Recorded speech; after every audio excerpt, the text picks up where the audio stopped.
and the height of this channel. This is what happened the first year when it came down. It just cut right through here, right up at that rounded area there, cut right through and just ripped this whole thing out. And so over the years, been having flash floods. So when the first year that we did it, we came down, we took our measurements, pictures and all that stuff. Second year, there was this massive flood that wiped out the whole parking lot up where we were. It created, you saw where the river was coming down and turned. That all used to be held back with stakes and chicken coop wire and rocks all in there to hold it up. It was all wiped out and brought down.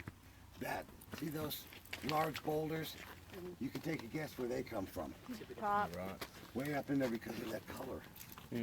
So what we did is we were just very lucky that we were able to come back after a major flood, and we could see some changes in it. And this is something that I have fallen in love with, is sediments. And so what I do is I look at this wall and I look at what it's telling me. So can anybody tell me what they see that stands out that's different in different parts of this? It's larger rock on the bottom. Okay. This is going way more. Okay. All right. So you are seeing differences in here. And the larger rocks require more energy. So you've got a lot of energy, so you have a lot of thickness going through here. Not only thickness, but I mean the size of the rocks. And then as it slows down, then the water is just carrying primarily sand. The other thing to look at is, are these rocks well rounded? No. Okay. So they haven't traveled very far. But I told my van when we came out of past the Billy Mine and turned on that road to come this way, that's where the catchment area started, or where the water begins to collect sediments and water, or the valley, to come down this way. And so Gary said about 110, and it's close to 200 and some kilometers square, where it comes down from all of the mountains and gets into that area. So it doesn't travel very far, like up in the Sierras, where they have glaciers, and it takes thousands of years for those rocks to get down through a river. So we have this, and we call this a coarse. We can call this a fine. We know that they're angular. Are they well sorted? Do they look all alike? No. Okay, so they're poorly sorted. So once again, you don't have a common source, and you have a tremendous amount of energy bringing it down. And that's the key. It comes down in almost a mud-like, but not really. It's just really rocks and rocks with water and sand and silt, and it just piles on down, and it just rips through the place. But you can tell energies just in this package here is different from this, is different from here. And we call this whole thing a lithofacies, or a face that's made out of rock. And we can divide the lithofaces, and we look to see whether this one in here, this is sandy. And so this is a matrix. This one, we got all these little rocks, we call them, they're supporting each other, so we call it a clast support or a rock support versus a sand support. So you can tell many different things. You can tell where they came from. You can tell how fast they're going, what direction. We like to look to see if these things are like shingles on a roof. If you see shingles like that, they're all going in the same direction. So you look at that, and that's called imbrication. Do you see anything like that here, where they're showing you which way they're flowing?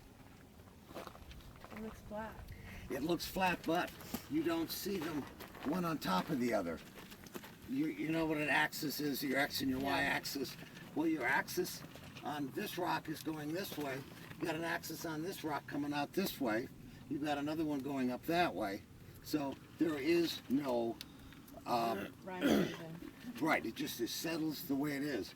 It also tells us that these things are in here really, really solid. So there's a small component of a cement in here keeping it together.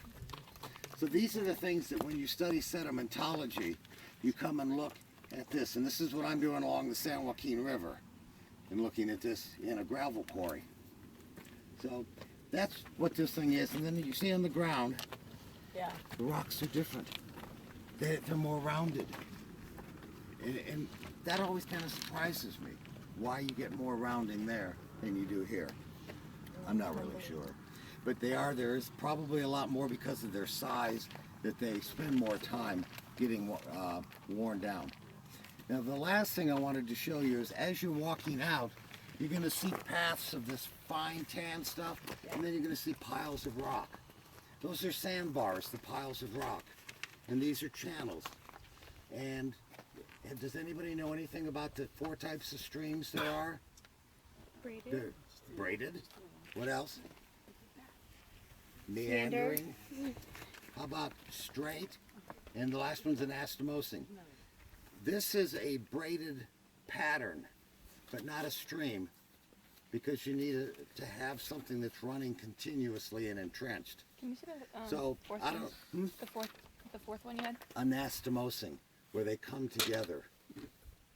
It's a medical term also when they say they cut your intestines and they take a part out and they sew it back together. That's an anastomosis. So it's just the same way with the stream.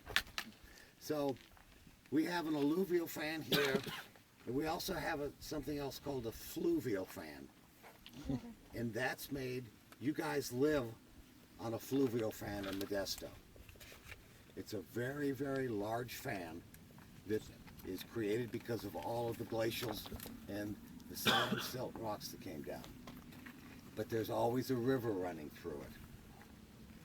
Here, there is only a river when there's a massive storm. And eventually, on a normal fan, this kind of a channel would clog and it would jump over to another place. So a fan forms by a little stream here one time, here, back and forth, and that's how you get that cone with a shape like that. So a fan here is steep, conical shape, and not tremendously long. A fan on the Sierras has a shallow dip, really long, from the Sierras out to the middle of the valley. Big difference, and it's got a stream running through it when we don't take all the water from it. Will this eventually be fan-like, or is this? It was. I mean, Yeah. again. Yeah. Probably not. It's only going to get worse. Okay. Every time there's a major flood, it goes out and takes the road out. Yeah. Every single time. And it goes, if you look at it from above, you see this fan goes way up there. We took one of those measuring wheels that Yeah. Caltrans uses, and we walked way out to the scrub out there and measured until we ran out of these types of rocks. Now, within the last 8 years, there's a second channel that was developed from that major flood for my second year part of the study, and it goes off that way because it just ripped out a whole portion and created a new channel. Do you know when, or this cut down and that channel started, did this cut down and not be able to handle the load, and then that one started as in response to that? You know, I really don't know, It looks like that to me. and I it's don't know. probably what happened, but I think that there was just enough energy and there was enough weakness down there that it actually broke through rather than this plugging up. But you can see as you get down there, the walls start to get really steep. And then all of a sudden you just run into the rock. So this was just a lot of fun doing. I like to come back. It's great to show people what research can do. And I love showing sedimentology. So any questions? What was the depth when you first measured? Before the major flood? Or after? When you came the I'm second gonna have year? to apologize, but we had about a 5-foot change, but I do not remember that. And we had about a 3 to 4 foot change in the width. But I can't tell you the exact one, And that was just with one flood? with one major flood. And I can see a little difference on the floor in the last 2 times that water's been pushed down here since. How do you determine the energy that's produced to move which certain? I'm going to let Kay tell us about that, because she knows. Well, I know the physics. That's it. Right, when you have a lot of water, it picks up a lot of mud and a lot of rocks, and it'll knock bigger ones through, and it can carry them further. And the faster the water's going, the further it'll carry the bigger rocks out.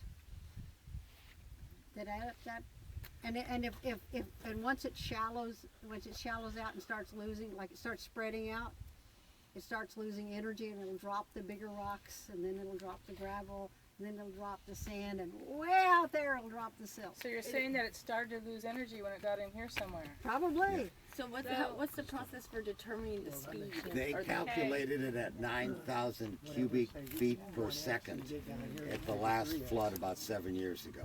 And you look at the size of the rocks and where they were dropped. If the big rocks are dropped up there, it wasn't very, very fast. And if they dropped the big rocks in the road, it was really, really screaming. So there's not like a specific, like, Am I there's no understanding formula. Oh, there probably is. I Oh, yeah, just don't know there it. would. Yes, sir. what that canyon right there was all clay, so that means that these rocks here have all come all the way down that canyon? Yes. Probably from all the way No. up. But The couldn't- riverbed. Before the canyon, right? No, now these I'd say rocks both. did not come This after was here the- before These that. were here before But that. this is being cut down by this stuff coming down the canyon. These rocks were still from the Up other there. side.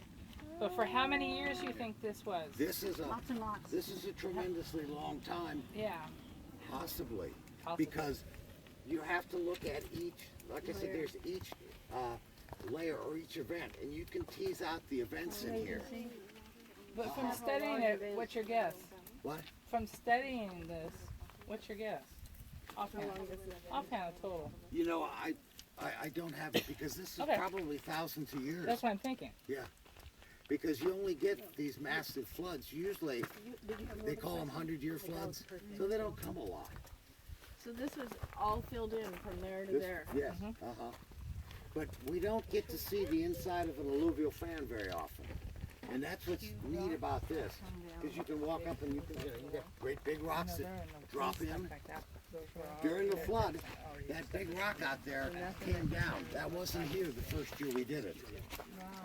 And look at the size of the rocks here, and the size of the rocks down there. These are pebbles. Yeah. But tomorrow you'll see So, but what you're saying is that all this silt and sand and everything is moving. All together. It's a mud, it's kind of, it's a very Like a great big mud flow. So this right here was before they created that Yes, division, it and it was was. just the regular That's drainage correct. that would Uh-huh. come and So build normally up we over would be 1,000 walking years. up here. Yes, So this stuff was before, Yes. yes. this is after the This is after. And so, So what you're So saying this is is this a lot stuff of here is clay being cut right away here. by this stuff coming down the canyon. right, and the reason it's not filled in is because it keeps getting pushed down and pushed down. So that's what I was remarking when we were walking up is how does it not like keep going right